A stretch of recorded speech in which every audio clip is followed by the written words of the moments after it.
Selamat sore, salam seri A. Ya, jadi udah sore menjelang malam, ya, bikin preview seri A. Cuman di preview kali ini saya bikin apa namanya 3 match ya. Sassuolo Inter, Milan Fiorentina dan Napoli Roma ya. Karena kayak yang lainnya kayaknya sih nggak terlalu apa namanya menarik ya. Juventus ya harusnya menang, Atalanta juga meskipun lawannya Verona ya, dan Lazio juga harusnya menang sama Udinese ya. Tapi sebelum bikin preview, saya ingin cerita dikit nih mengenai Bagus Kavi ya, yang akhirnya gagal ke FC Utrecht ya. Udah dibahas panjang lebar di videonya Coach Justin ya, saya cuma ingin nambahin dikit lah. Jadi ya kita tahu ya, akhirnya kan Bagus nggak bisa ke Utrecht ya, nggak bisa bermain di Utrecht, di Jong Utrecht lah lebih tepatnya, karena kan itu kan tim juniornya ya. Nah, ternyata yang apa namanya saya tahu memang transfernya Utrecht nggak mau membeli dari Barito ya, dan Barito sendiri kan Bagus ini kan permatanya Barito ya. Nah, dia mungkin yang salah satu yang terbaik skillnya di tim Garuda Select ya, dan apa namanya tentunya kalau melepas Bagus dengan cuma-cuma ya Barito akan rugi ya, meskipun kontraknya tinggal setahun ya. Mungkin mereka juga berpikir Bagus bisa diperpanjang kontraknya sehingga bisa memperkuat Barito di musim-musim berikutnya di Liga Indonesia, atau bisa dijual ke klub lain di Liga Indonesia yang tentunya kalau dijual Barito bisa mendapatkan keuntungan yang cukup besar ya. Tapi anyway, kalau saya sih sebagai fans netral ya menyayangkan kesempatan emas Bagus Kavi ke Utrecht ya. Ya, semoga dia bisa bermain bagus di AFC U19 dan Piala Dunia U20 yang memang kebetulan Indonesia sebagai tuan rumah ya. Jadi tetap semangat buat Bagus Kavi ya, semoga ini baru awal ya, baru awal karir. Kegagalan itu adalah sesuatu yang kesuksesan yang tertunda lah gitu. Semoga seperti itu, jadi nggak perlu bersedih hati. Mungkin memang jalurnya bukan ke situ ya, tapi kalau dia bisa membuktikan di AFC U19 atau di Piala Dunia kan saya yakin pasti banyak lah tim-tim yang berminat sama dia ya. Oke, jadi itu sedikit ya tentang Bagus Kavi. Lalu kita masuk ke matchnya Sassuolo Inter ya. Nah, saya udah sering banget ya bahas Inter, bahkan mungkin 80-70% analisa saya itu pasti ngomongin tentang Inter ya. Dan yang kita tahu ya sekarang Inter ini dalam posisi yang sulit ya, setelah kemarin kalah sama Real Madrid dan bermain buruk lawan Torino meskipun menang. Tapi saya nggak ingin bahas lagi mengenai match itu. Nah, saya cuma ingin bahas kekuatan dan kelemahannya masing-masing tim ya. Sassuolo kita tahu dia sekarang peringkat 2 di Serie A dan bermain cukup atraktif ya, sedangkan Inter kalau nggak salah sih peringkat 5 ya. Nah, secara materi seharusnya Inter itu lebih baik dibanding Sassuolo ya, baik di kiper sampai ke lini depan ya, lini tengah dan lini belakang itu juga Inter jauh lebih baik secara kualitas individu ya. Cuman memang harus diakui strategi yang diterapkan Conte ini memang sama terus dan mungkin sudah kebaca ya sama tim-tim lain. Nah, sedikit nih kita kalau ngomongin Sassuolo, bahwa Sassuolo ini adalah tim yang sebenarnya ya secara permainan tuh mereka belum selevel Atalanta yang seperti saya sampaikan di mungkin preview saya 2 atau 3 video yang lalu ya. Bahwa mereka bermain baik, iya. Bahwa mereka memiliki pemain-pemain muda yang berbakat, benar gitu ya, terutama pemain depan yang sangat cepat. Pemain tengahnya Locatelli juga sangat baik lah ya, meskipun memang pemain ini juga masih harus banyak belajar ya, terutama dari sisi visi bermain. Nah, Sassuolo sendiri itu kan sebenarnya tim yang berusaha bermain ya, membangun serangan dari bawah ya dengan umpan-umpan pendek. Ya, dikombinasi emang dengan umpan-umpan panjang, tapi mereka sangat sering bermain dengan umpan-umpan pendek. Dan sebenarnya ya, cara bermain ini nih kalau nggak rapi atau kalau nggak koordinasi nggak bagus itu akan sangat sulit untuk menghadapi tim yang melakukan high press. Oke. Nah, Sassuolo itu beberapa match saya perhatikan mereka itu sangat sering kehilangan bola di wilayah pertahanannya mereka sendiri. Jadi dengan umpan-umpan pendeknya itu ya beberapa kali salah passing atau mungkin cukup mudah lah direbut sama lawannya. Dan ini bisa mengancam gawangnya Sassuolo ya. Kalau kita lihat lawan Napoli kan juga seperti itu. Peluang-peluangan Napoli itu hampir ya mungkin 80% lah dari kesalahan pemain Sassuolo. Meskipun nggak jadi gol. Padahal kan itu kan gawang udah kosong juga. Ya. Lawan Torino juga sama ya. Kalau nggak salah kan skornya 3-3. Itu juga sama. Gitu. Nah, satu lagi kelemahannya Sassuolo ini, mereka cukup kesulitan ketika menghadang umpan-umpan crossing, ya, karena koordinasi pemain di lini belakang itu praktis kurang begitu baik ya.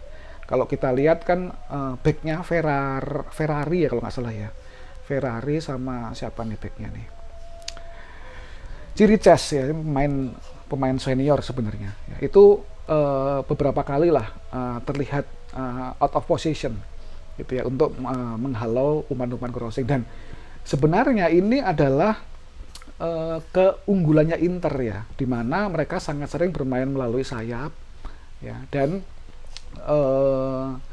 satu sisi Inter juga kalau kita lihat lawan Torino kan juga golnya itu berasal dari bagaimana mereka melakukan press dan merebut bola, membangun serangan dengan cepat dan akhirnya menciptakan peluang dan berbuah gol.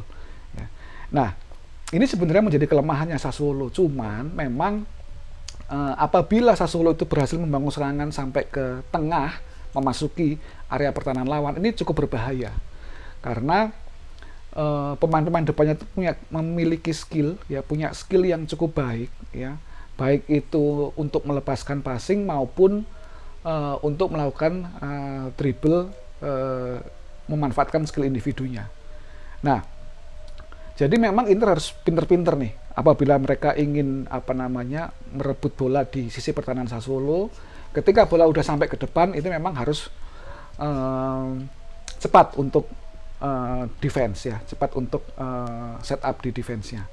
Ya, karena kalau kita lihat mungkin 60-70% lah ya, atau hampir sebagian besar itu gol-golnya Sassuolo itu berasal dari transisi offense yang cepat, memanfaatkan lawan yang belum setup defense ini belum rapi atau belum kembali dengan sesuai posisinya lah, dengan benar gitu ya. Jadi menurut saya ini bakal jadi match seru ya.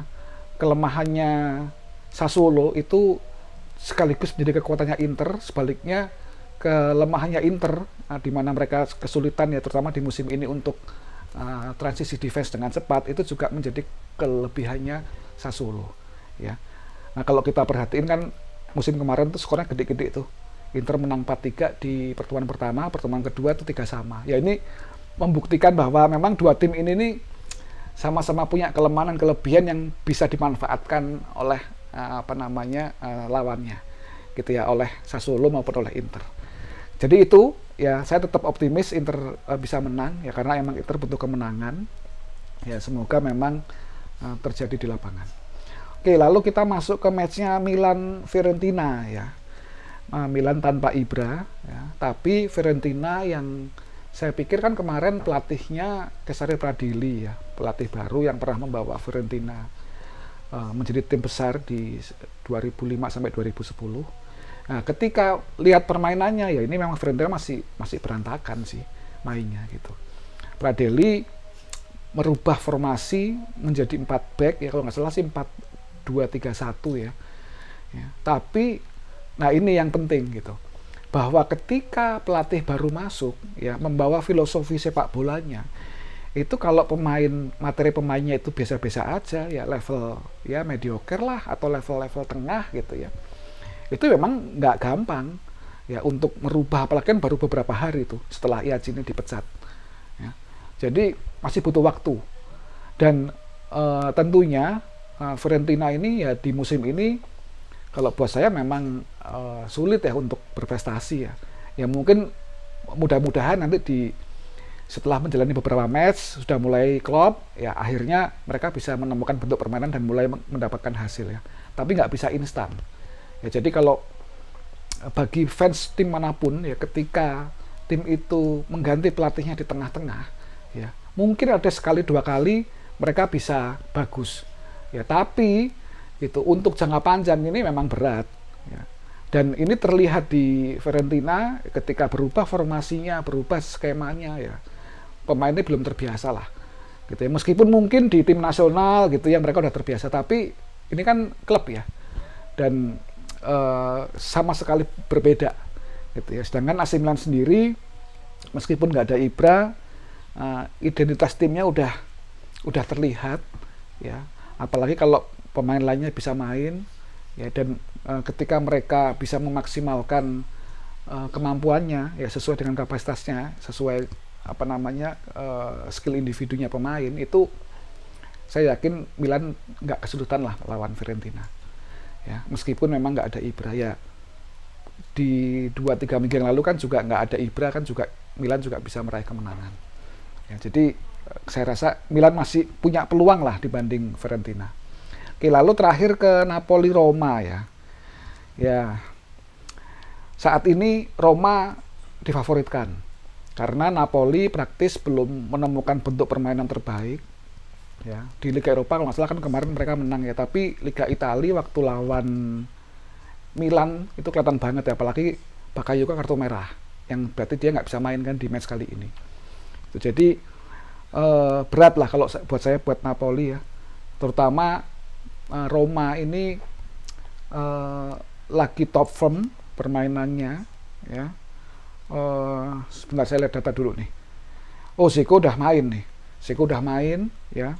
Mkhitaryan itu juga lagi on fire, kemarin mencetak gol yang sangat baik. Pedro juga sangat konsisten. Dan memang Pedro ini memang pemain bagus ya. Pemain top lah kalau buat saya. Meskipun mungkin di Liga Inggris dia udah menurun, tapi untuk Liga Italia ini masih salah satu pemain yang sangat bagus lah gitu ya. Di lini belakang juga mereka memiliki apa namanya kombinasi pemain tua dan pemain muda yang baik. Mancini, Smalling udah lumayan tua, tapi ya masih inilah, masih golden age lah. Ibanez ya, ada Kumbala.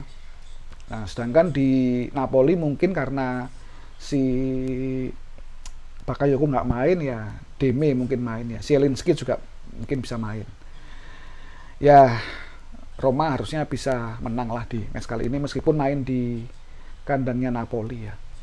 Jadi Roma masih sedikit lah lebih unggul, tapi harusnya bisa menjadi match seru ya kalau Napoli bisa bermain sesuai dengan kapasitasnya, sesuai dengan kapasitas skill individu pemainnya ya. Oke, jadi itu preview ya. Nanti mungkin saya akan bikin review untuk match-match yang seru lah, dan mungkin juga IPL juga akan saya bikin sedikit reviewnya.